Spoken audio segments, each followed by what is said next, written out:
Welcome to the Town Empowerment Podcast, where we support business transformation and share the stories of great leaders of all backgrounds so you can borrow their vision, their tools, their tactics to lift up your organization, your teams, and of course, your community. I'm your host, Tom Finn, and on the show today, we have Fitz Koehler. Fitz, welcome to the show. Well, Tom Finn, it's going to be a pleasure to look at your face with your very beautiful smile for the whole show. I'm very excited about this. Okay, so flattery will get you everywhere, and we are so excited to have you on the show. And I can't wait to introduce you to Fitz. If you have not had the opportunity to meet her, she is an exceptional human being. She's a little noisy, a little bossy, but very compelling. And Fitz Koehler of Fitzness.com is the author of multiple books, including My Noisy Cancer Comeback, Your Healthy Cancer Comeback, Sick to Strong, and coming soon, Healthy Cancer Comeback Journal. She's also a busy keynote speaker, and we're going to talk a little bit about that. She's a professional race announcer and a fitness expert. She's the president of Fitzness International LLC, a fitness company that specializes in fitness education via mass media and does a ton of fitness programming for children in a program called Morning Mile, which is a before-school running program. We're going to tap on that, don't you worry. And she does this in teaching to millions via in-person corporate speaking and engagements and seminars in over a dozen countries. She is a proud Florida Gator, winning the University of Florida's Outstanding Alumni Award, which is an incredible honor. Congratulations, which certainly leaves her beaming with Gator pride. So Fitz, I am just thrilled to have you on the show. I can't wait to get into it. I'm excited to talk to you, Tom Finn. Thanks for having me. So let's jump right in. Fitness industry. You're an expert. You know this game. What are the biggest mistakes and myths that you see in the fitness industry today? Well, gosh, what a great question, because my industry is infested with scuzzballs, liars, and snake oil salesmen. And while there are some really good people in the industry, I think the bad folks are the loudest, and that's why it's $1 billion diet industry. You know what? Diets are dumb. Supplements, weight loss supplements are snake oil. The pills, the powders, all of it is garbage. And it sickens me to see really good people who all they want is to be healthy and feel good in the skin that they're in, spending hard-earned money on garbage, on lies, because they think it's going to help them get to their point B, when really the only thing that works is moving your body, watching what you put in your mouth, getting quality sleep, and removing the cranky people. So yeah, there's a lot of things wrong with the fitness industry. There's definitely some things right, but you know, I want people to go towards those right things and stay away from the fraudulent products. So let's go back to those 4 things that we can control. And can you go through those 4 again? And let's unpack this a little bit. What are the things that we can do for ourselves, Fitz, if we're thinking about the healthier version of ourselves? Yeah. So one, we talked about watching what you put in your mouth. So there are foods that help and foods that hurt. And I really don't even want to be dismissive to your audience to tell them which are the difference. They know that it's fruits and veggies and lean proteins and Sure. whole grains are good for you. And then the fried, processed, high sugar, high caloric stuff, not so good for you. So there's the good stuff, the bad stuff. Obviously, you should be having more of the good stuff, less of the bad stuff. You never have to be perfect. Perfect's boring, but you should be more good than bad when it comes to the food you're putting into your number one property, right? We only put gasoline in our car. We don't put ketchup in there. So we definitely don't want to put nasty things inside our body that would do it harm. The other thing is learning how to eat the right amount of the right foods for the size you want to be. That is the exact formula for weight loss. It's the most simple, stupid formula on earth. If you go to the cover of Fitzness.com, that's Fitzness.com, there's a block. It says exact formula for weight loss. You can find out exactly how many calories your body would require for your goal weight, and then you can set off on your merry way to achieving that. As far as moving your body, fitness matters not only for the way you move, the way you feel, the way your body performs, your balance or lack thereof. And so that's strength, cardio, flexibility, balance. Those are the 4 pillars of fitness. Again, really simple stuff, but you got to have someone explain the truth to you. And again, I do that on Fitzness.com. Quality rest, tired people don't make good choices in the kitchen or at a restaurant. They definitely skip workouts more often than not. And they're more likely to indulge in substance abuse. So quality rest, a good night's sleep, and naps are a great idea. And then last but not least, remove those cranky people. If you have somebody that's adding nothing but toxicity to your life, even if they're a blood relative, kick them to the curb, say, I wish you well, hit block on your phone so they can't make your life miserable. And then, of course, don't be the miserable person. Don't be a cranky person. And then yeah, you nailed it. I think all of us as adults tend to think of these things, and I imagine people are driving in their car right now, Fitz, and they're saying, of course I know this, right? Yeah. But how do you, the last one I think is so critically important, and we're going to touch on a few of these, but the last one, getting sort of those toxic people out of your life, those that don't lift you up, those that don't empower you, those that don't feel like they're on the same wavelength. How do you actually do that? Let's say you've got a friend for 20 years that just pulls you back down and doesn't lift you up. How do you get out of that relationship? So it's interesting to me, if we saw our children, for example, taking abuse from one of their peers or their teachers or neighbor or anybody, we would sit down with our kids and say, don't you ever let anyone treat you like that. That is completely unacceptable. I have a sister who's a very mean, bullying sister. She spent her whole life, she's older than me, bullying me. And it was finally when I hit about 30 and I looked at my kids and I said, nope, I am not going to role model this acceptance of abuse. And so I wish my sister well. She can have a great life on her own. I don't wish her harm, but I do not call her. I do not accept phone calls from her when we're at our mom's house. I am cordial, but I don't welcome a person into my life who's going to do nothing but berate and abuse me. And so whether it's a best friend or a neighbor or a spouse, if somebody is doing harm to you, you have to remove them. You have to stand up for yourself. And if not, you're showing the little people or anyone else admires you that it's okay, and it's not. Yeah, well said. I love the idea of standing up for ourselves and putting up boundaries to those that don't empower us, or certainly just in a simple way, those that don't help the best version of ourselves.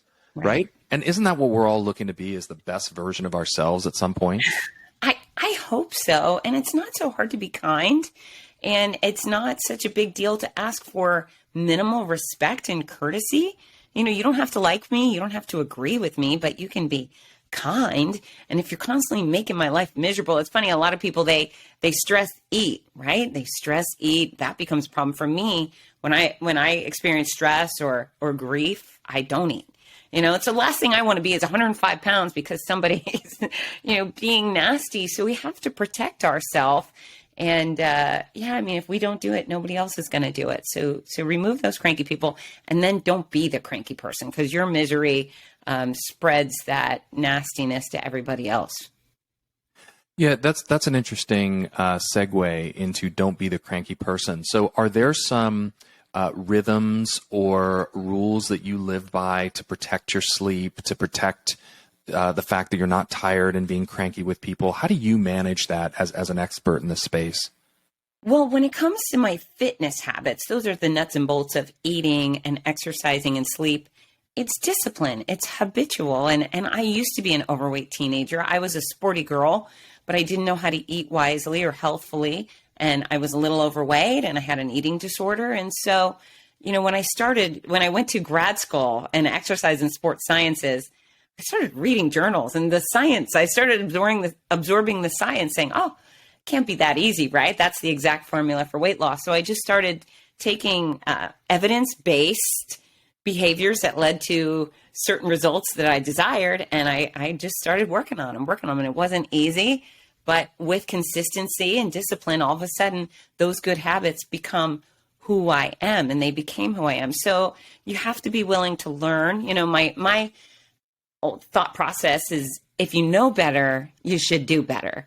And so it's about having the knowledge. And when the diet sales guy is constantly barking down your throat saying, give me $50 a month for these powders and these shakes and you're going to lose weight. Well, those are lies. And you've probably been spending money on those, making that your habit. Okay, well, now we're going to make your habit going for a walk or a swim or dancing and doing a little strength training and doing a little stretching until it's more and more and more. So just with any good behavior, practice makes close to perfect. I don't believe in perfect, but yeah, we just have to keep moving in the right direction, and discipline, lack of excuses. Excuses will get you nowhere good, at least.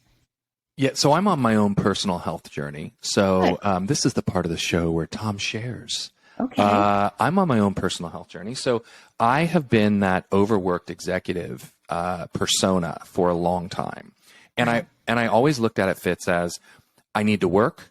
You know, my wife and I are about to have our fourth child, so we have a big, healthy, buzzing family, and so I always felt this like weight on my shoulders to perform, to get to work early, to start my day at 6 or 6:30 in the morning, and to keep going until 6 or 6:30 at night, because 12 hours is where the magic happens, Fitz.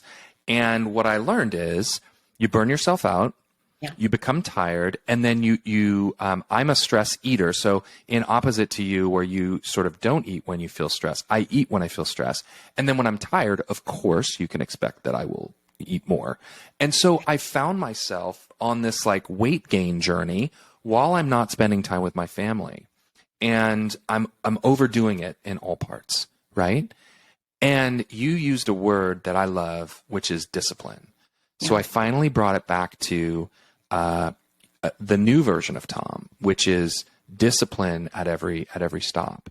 So my morning routine is to get up, get in the gym. We have a gym in the garage. I go exercise for 45 minutes. I never do more and I never do less. And now I'm eating better. I then stop and I go help my kids get ready for school. And then I go back to work, and I don't work after 4 o'clock in the afternoon, because now I have kids after school activities that I go spend time with them. Brilliant. So it can be done, right? Heck yeah, it can be done. And you know what's interesting is so many people use their career and their kids as excuses. Yeah. Oh, I can't exercise. I have kids. I can't eat healthy. I'm a busy professional.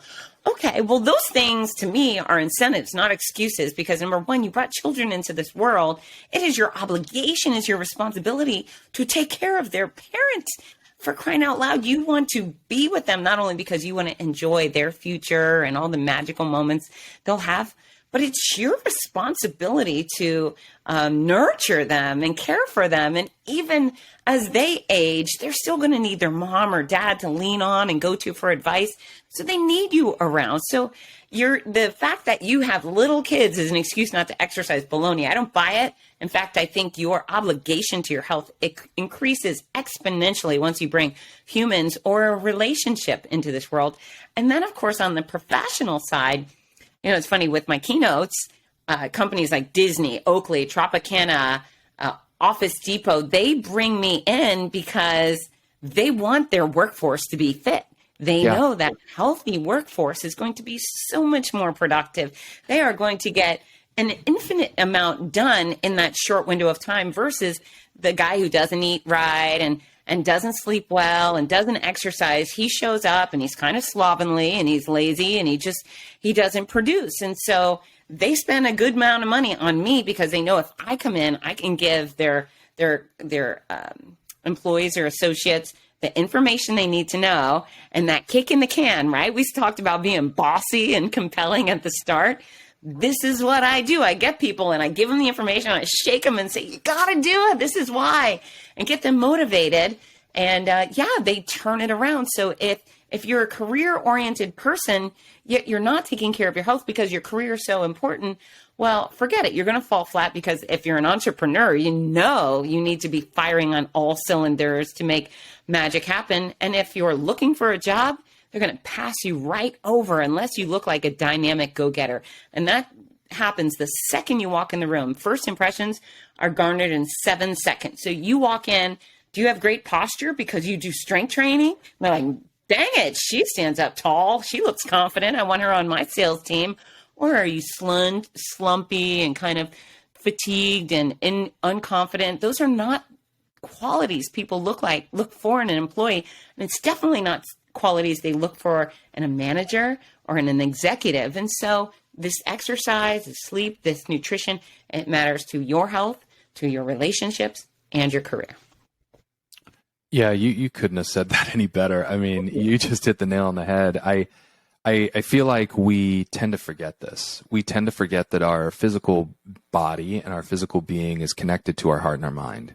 And if we're slow and we're unhappy in our physical body, that resonates to everybody. Like you said, even with the basics like posture fits.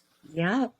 Yeah, and I mean, we're grown-ups, right? I don't know anyone of our peers that are out there looking to be hot in a thong on Miami Beach. That's not on our agenda anymore. I mean, sure, it's nice to look good and feel good, but really we have much more kind of practical intentions or expectations with fitness. And you can't let those things go. I mean, I always talk big picture with people: career, health, longevity, quality of life, relationships. It all matters. Yeah, look, I'm pretty sure I would look great in a thong. Obviously, you would look so hot in a thong. You know, me aside, I get it that most of the listeners are not looking for that. They're looking for a core level of health and wellness and overall mental well-being that's stable, where they can be successful and they can live the life that they want to live and live out those dreams, that hopefully they're making for themselves and their family. Amen. Amen. Amen. So tell me a little bit more about what you do in terms of your speaking engagements, because you did just touch on it, but help us understand what you do and sort of the tactics that you bring to the stage when you're speaking to an audience. So tactics wise, I always come in with big energy because that's who I am. And I am obsessed with live audience work. I always have been. And so I adore working on television. There's this great gift. You wake up and you're on national morning news and all of a sudden you've taught 3 million people before 8 a.m. So that really feels of great value to me. That makes me feel very satisfied because mass impact is my mission. But that live audience where you can get on a stage and you get the warm smiles and then you start getting the head nod. So I need to get buy-in up front. So before I talk about the how, I always talk about the why, and I let them help me. I never talk at people. I talk to them. I bring them in on the conversation, whether there's 100 or 1,000. It feels like we're sitting around at the kitchen table having a conversation. And so they start, contributing their ideas on why health and fitness is important. And now the heads are going and they're like, yeah. And then always there's a lot of laughter. And what I find is, I like to keep things fun and light because I like to keep things fun and light. And I think you're probably a better speaker when you're doing whatever is natural to you. But I find when my audience is looking for the next laugh, they hang on every single word. There's nobody looking on their phone once we start laughing. Once everyone starts laughing, their phones are down and they're like, oh, she's funny and we're funny. We're all having a fun time. So I want to know more. And because they're so engaged with the laughter and their role of talking back, then they're absorbing the information. All of a sudden they're gathering this science and it means something to them. So I love the opportunity to connect with people and make things make sense, get their buy-in, and then send them on their way with a mission that we can follow up on. And so many of my presentations, whether again it's 1,000 or 100, those people connect with me. I get all these emails galore saying, I heard what you said, and these are my top 3 lists of things I want to accomplish. And can I reach back out to you in a month and let you know how I'm doing? And the answer is a hell yes, I want that because, I have some awards that are stuffed in a drawer somewhere, but really my awards in life are people who, no longer have back pain or they feel good in their jeans or, they stand up straight. It's such a thrill. So I do all sorts of keynotes for all sorts of organizations and I do some breakout sessions sometimes too. And it's a blessing. It's a blessing, a total privilege to do what I do. Well, I love hearing you talk about this because the energy that you bring to the podcast, I imagine, is just a percentage of the energy that you bring to the stage. So I would love to see you speak at some point. I'm sure our paths will cross where I get to be in the audience and hear you from the front of the room. But in the meantime, if you're not watching on YouTube and you are listening as you drive along or go for your morning exercise, Fitz and I have something in common. We're both into neon signs. So Fitzness is right behind her smiling face in a beautiful neon sign, and my talent empowerment sign is in pink neon to represent the brand well. So we've got that in common, and we got that moving along, which I love as well. Now I want to sort of think through some of the other choices that you've made outside of, oh, you just went pink on me. She just switched her sign to pink. I want to know some of the other choices that make you who you are, because this journey, you didn't just jump up on stage and become the Fitz of fitness or Fitzness. You went through some things. You made some choices. How did we get here? Well, I've been going through this fitness thing since I was 14. That's when I started teaching fitness, and I fell in love pretty quickly. It was the thing I was good at, the thing I enjoyed. My siblings were elite athletes. They were great competitors in soccer and football, and they were so fantastic in those sports. I was mediocre in sports, but when it came to fitness, I excelled. And the thing that I really enjoyed was, again, this connection with the people in the class, right? I bite off on it. I believe in it. And so it's been a long, winding road, which has constantly gone up, up, up, up. And I have been able to teach fitness all over the world and via every avenue of mass media. And there's been incredible lessons learned. And thank goodness I learned those lessons, because in 2019, after 7 weeks after a clean mammogram, I was at a race weekend or I was running a race that weekend, and I got out of the shower and rubbed my under boob, and I found a lump.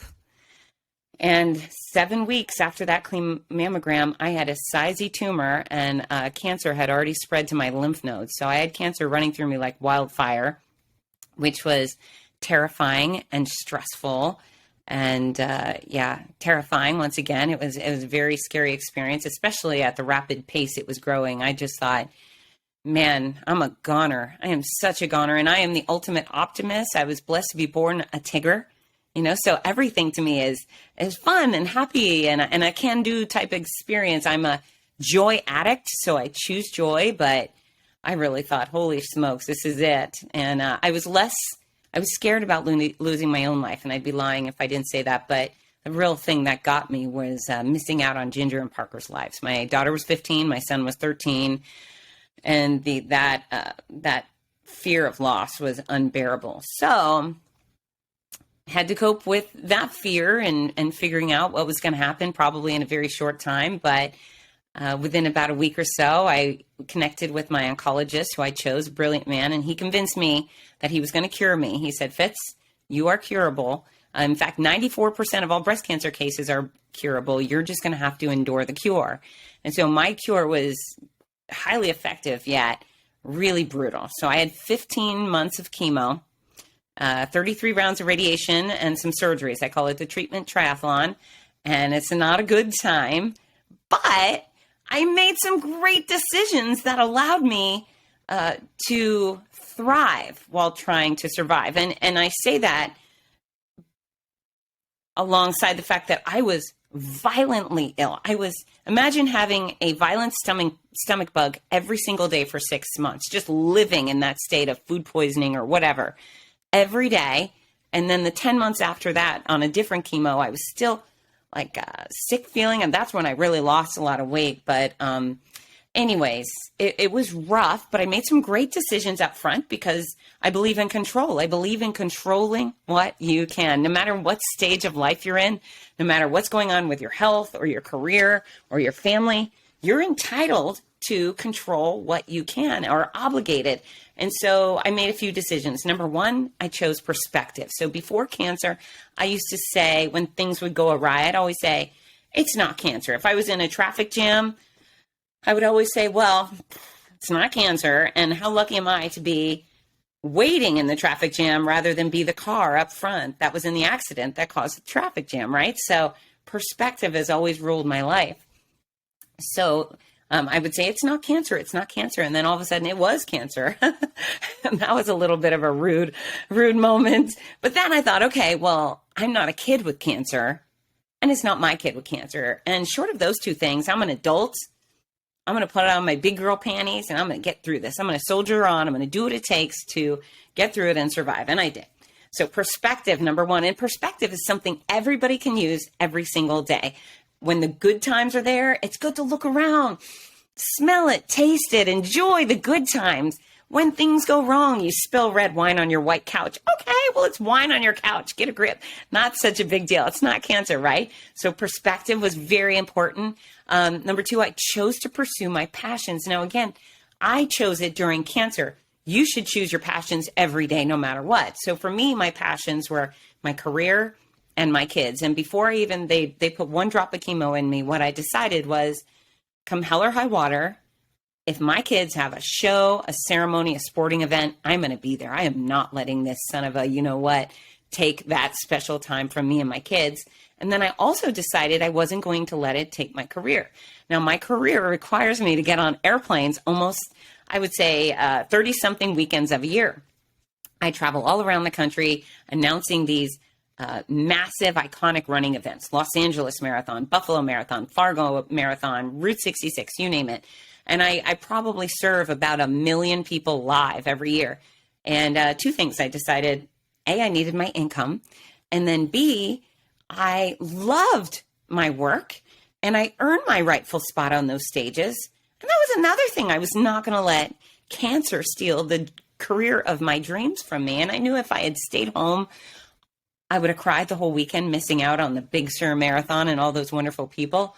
I also would have, all I would have been was sick. Like if I didn't go out and do the things that I'm passionate about, and I just stayed home and isolated like many people encourage, all I would have been was sick. And that would have probably been the most depressing experience possible. I probably would have died. I just don't even believe there would have been survival had I not pursued life. So yeah, I chose perspective. I chose passions. And the great gift of those passions is no matter how bad things got for me, and you know, it was a real rough patch, a good 6 months where bald, my fingernails had ripped off, my eyelashes were gone, I had ogre bumps all over my head, I looked like Shrek, and I was, again, exploding all the time. I was so sick, but I would get on those planes, and I would get to my point B, and I'll use OC Marathon, for example, in California in May. I was 3 months into chemo, and so get out there. The race director helped me get IV fluids while I was in town. That was one of the requirements. I had to do IV fluids 5 days a week to keep me upright, and sleep on the hotel bathroom floor, sick as a dog. And you know what that's like when you get sick and you sleep in the bathroom. Yep. I don't know why we do that, but that's where I needed to be, you know. And then at 4:30, my alarm goes off and I drag my lifeless body off the ground. I get dressed and I head over to the start line, and everything's wrong. There literally wasn't an ounce of my body that wasn't obliterated in some regard. And I would step onto those stages, and the second I did, surrounded by tens of thousands of incredible people, every single thing that was wrong with me, Tom Finn, every last one of those things disappeared. I wasn't sick. I wasn't tired. I wasn't suffering because I was doing the thing that I love with the people that I love. Everything that was wrong with me faded away for as long as I had an athlete out on those courses. Now, a great blessing is a marathon starts at, you know, depending on the race, might start at 6, might not end till 3. So that would give me this 9-hour window of being full force Fitz Koehler, highly engaged, focus on them, feeling great before I started feeling sick again. And again, you don't have to have cancer to pursue your passions to a degree that they make everything in your life feel much richer and happier and rewarding. And so for me, it was cancer. If I would have taken 1.5 years off of work, nobody would have blamed me. They would have said, oh, poor girl, bless her heart, she's sick. I would have blamed me. And my company would have been decimated. Fitzness would not be standing today had I taken that big break. But instead, I soldiered on, and I traveled the country, and I tripled my business in that 15-month segment. I tripled my business while sicker than anyone's ever been. So that was it. Perspective, passions. And then I chose to stay positive because you know what? You get no extra points for being the most pitiful, pathetic person in the room. Whether you sprain your ankle or you need a hip surgery or you got some cancer, you know, the woe is me attitude is just not going to get you anywhere good. So choose a smile, choose to be the victor instead of the victim. And everything just kind of moves in your direction when you do those things. Fitz, what an incredible journey that you were on. Tell me about the day when you were told that you were cancer-free. So remission happened after surgery. So that was about halfway through my treatment. It was interesting because I asked my radiation oncologist, I said, when am I in remission? She said, when they did surgery. So that was about 6 months into my treatment. But the day that really was so powerful was my final day of chemo. So the chemo was the thing that was the worst experience for me, and it lasted the longest. It was every 3 weeks for 21 rounds. It was 15 solid months of being poisoned. And while I was very grateful for those drugs, they really were difficult, and the process was difficult, and the process was scary. You know, I'm a needle phobe, and every few weeks to go in, and it's chemo number 1 is scary because you don't know what's going to happen.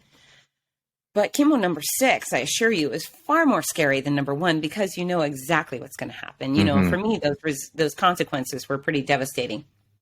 And so on my 21st chemo, which was a lesser than the first 6. The first 6 we called the mean chemo. The last 10 we nicknamed Godzilla. But I finally get my final round of Godzilla, and we have a little disco party. It's during COVID, so it's pretty lame, and people are in masks.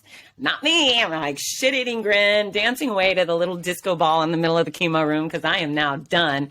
And I go out into the lobby. My children and my husband are waiting for me. And they have a little sign. We do a little TikTok dance. So if anyone wants to go searching for it, it's on Fitzness. It's really cute.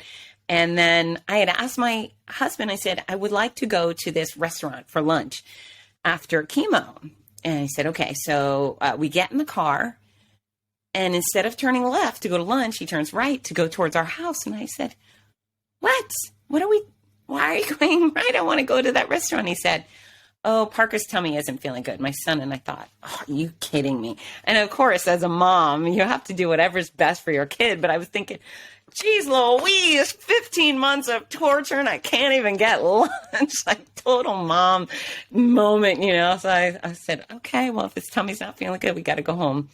And so we take the 8-minute drive to my neighborhood. And as soon as we pulled in, I figured it out. My whole entire neighborhood came out. And there's this real big long street I live on. And every last one of them were outside on the street with signs and pinwheels and balloons. And they were cheering. And it was so meaningful. It was just so meaningful. And I felt so, grateful to be done. And their love was so loud. And then we went up the road, and there was more people on the side of the road on my street, and pinwheels. My whole yard was decorated. And then I get out of the car, and I live on this really steep hill. And that's when it hits me. All my neighbors were walking up my hill with their signs and their balloons and their cheers. And that was the moment I knew I was done. I fell apart a little bit, but they were happy tears. And I've never been so relieved in my life. It just epic joy, epic relief. It's hard to believe you're finally done when you've gone through something like that. But I was, and I am. I'm never going back. No more cancer for me. Well, that is an absolutely amazing story. And what a great tribute to you and the work that you did and the sacrifices you made along a very long and painful journey to have your community step up, support you, and be there for you when you needed it most. And for those of you that have watery eyes at this point, so do I. So I get it. I'm listening to the story just like you are, and feeling just a little emotional as well, because when we hear these stories, we put ourselves in your place, Fitz. We think about how would we react? Are we strong enough to go through what you went through? Right? We all do this, and then we have this joyous moment to hear that there were pinwheels and signs and neighbors and everybody probably yelling, "We love you, Fitz. We love you." Right? And those moments we put ourselves in, and look, that's why we get emotional as humans, because we feel things. And it's so important that you share this story, because there are so many others dealing with their thing. It might not be cancer today. It might be something else. It might be laid off. It might be divorce. It might be abuse. It might be a sick child, as you mentioned, right? Or family member, or a loss, or something as simple as red wine on the couch. which we hope doesn't get us too emotional as we learn these steps through life. So when you look at this story, when you think about yourself and kind of where you are today, what would you tell a young person that's about to go through life? Because you've lived life. So I have, we all have. And here's the thing, nobody gets out unscathed, right? Mine was cancer. Some people, it's a loss of a child. Like, what could be worse than that, or a million other things, their house burnt down. Nobody gets out unscathed. It's how we respond, right? It's how we prepare and how we respond. And so the things that I focus on with people is, prepare your body to do battle today, because you never know when illness or injury will strike. And going into any sort of physical crisis, healthy, fit, and strong will make that rebound recover period so much easier, right? The same thing with your mental fortitude. The decisions I make, the good ones. Now, backtracking, I cried probably every single day. I was not inhuman. I was not, there's no Marvel in me, right? I'm very human. I still cried and so forth, but I would cry alone in my bathroom or alone in my car. I would get it out and then I would get on with it, right? I'd be like, okay, get it out, Fitz Koehler, and then go do your thing. And I would. So I wasn't unhuman, but these habits that have led me to some pretty awesome success, they're habits. I've chosen not to be a brat while waiting in line at the grocery store. It's just a line, and if I can keep my spirits high, that goes a long way for my day. I also have, I have the ability to coach myself. I don't have a coach. I don't have a psychiatrist. I don't have a counselor. Maybe I need one, but I've got this chick in my head. She's a really powerful force. She's in fact the wicked girl on my shoulder. The girl in the mirror, she's the meanest one. So I know that I have to live up to her expectations. But, when things really hit the fan for me was before treatment. I had to go into this MRI. I'm claustrophobic. And if you've ever had an MRI, people know they put you in a little tube and they lie you on your back and they slide you in. And then Thor bangs his hammer on the side of that tube. That's right. And it is loud. It's so loud. And if you're claustrophobic, it's a bad time. Well, for me, I went in for and I'd had MRIs before, which I did not enjoy, but I walk into my MRI pre-chemo and the lady says, okay, get down on your face, lie down on your face like Superman with your arms up. And I said, what? She goes, lie down. And I was like, no, I'm supposed to be on my back. She said, no, get down on your chest. So I do. And it's like a massage table face cradle, but a dollar store version, like a real crappy face cradle. So I just, without cracking my back or putting my hair up, I just lie there like Superman. And she takes these plates and she pins me down by each breast. So now I'm just literally pinned to the table by my boobs and thinking, oh, this is not good. This feels weird. This is uncomfortable, blah, blah, blah. And she's like, okay, don't move or it'll all be ruined. And then she shoves me into the tube and I freak out. I have a full-blown, 9-alarm freak out, kicking and screaming and let me out. And so the lady who was nice before, now she's like, you need to get back in there. And I stayed late for you. If you don't get this done, they won't start chemo. And she's yelling at me. And I just said, please just let me try it again. I just need to crack my back and put my hair in a bun. And because I used to have long hair. And so anyways, I get down back in that crappy position and she shoves me back in the machine. And yes, that psychosis, my panic attack was still happening, but I had to control myself because I wanted to get the cancer killing show on the road. And without the MRI, they weren't going to start chemo. And so in my head, like a psychopath, I was saying, Fitz, you have done lots of hard things in your life. You have raised 2 great kids. You have built an international business. You used to be a competitive kickboxer. That's true. You can do hard things. And I just kept for 45 minutes listing over and over every hard freaking thing I've done in my life. And like a crazy person, but I said it enough. And eventually she pulled me out of the tube. And so that was the moment where I realized that if I wanted to survive, I was going to continuously have to do things that scare me. And so why wait for cancer or paralysis or whatever to figure that out? I would tell this young Fitz Koehler and every other young person in the world that you have so much control over yourself. You have to control the dialogue in your head instead of tearing yourself down, instead of picking on your thighs or your buck teeth or your weird hair or your lack of, good fortune where your family wasn't rich. To heck with all that. What you got to do is look yourself in the mirror or in your head and say, you can do this. I know you're smart. I know you're capable. I know you're a workhorse. I know you're willing to get up early, stay late, be the most polite person on the block. And you are not a victim. You have the power to make stuff happen. So get up and make it happen. Well, there's nothing really I can say at this point. You have absolutely hit the nail on the head. And I love your energy. I love your spirit. I love the way you approach life. You have taken your soul and pulled it out for all of us to see and shared it with us today in a way that I think is so unique, sharing this vulnerable path that you've been on. But also, there's no excuses. Just get out there and get it done and take good care of yourself and take good care of other people and be kind along the way, no matter what is happening in your personal journey, so that you can help others. And I absolutely love the way that you do this and the style in which you approach it. So from the bottom of my heart, thank you so much for the way you do this. Thank you, Tom Finn. So, my friends, you're going to want more of Fitz Koehler. I know you are. You're going to need to go to Fitzness, FITZNESS.com. We will put it in the show notes for you. If you are challenged or struggling with something in your life, couple of great books, okay? My Noisy Cancer Comeback. Pick it up. Your Healthy Cancer Comeback. Sick to Strong. Okay, we talked about it a little bit today. Check that out. And then, of course, be on the lookout for a Healthy Cancer Comeback Journal, which will help you as well. So I think a couple of those things, if you're dealing with pain, stress, anxiety in your life, here's what I would tell you about people that have gone through cancer. You don't have to go through cancer to learn their lessons.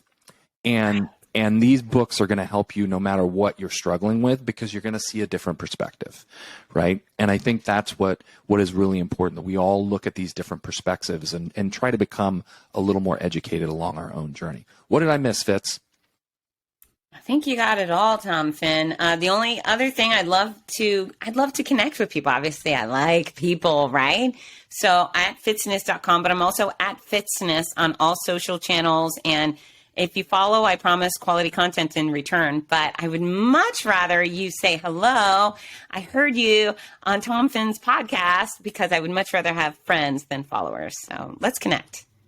Yeah, I love that. Friends, not followers, folks out there, and let's keep empowering each other. Let's keep pushing each other to be the best versions of ourselves. Fitz, a very healthy thank you from all of us at the show. We loved having you on today. Love you all. All right. If you didn't hear the kiss, it was a kiss and a wave. And thank you for joining the Talent Empowerment Podcast. I hope you transform your own lives, support each other, and find innovation so that you can be healthier and happier along your own journey. My friends, let's get back to people and culture together. We'll see you on the next episode.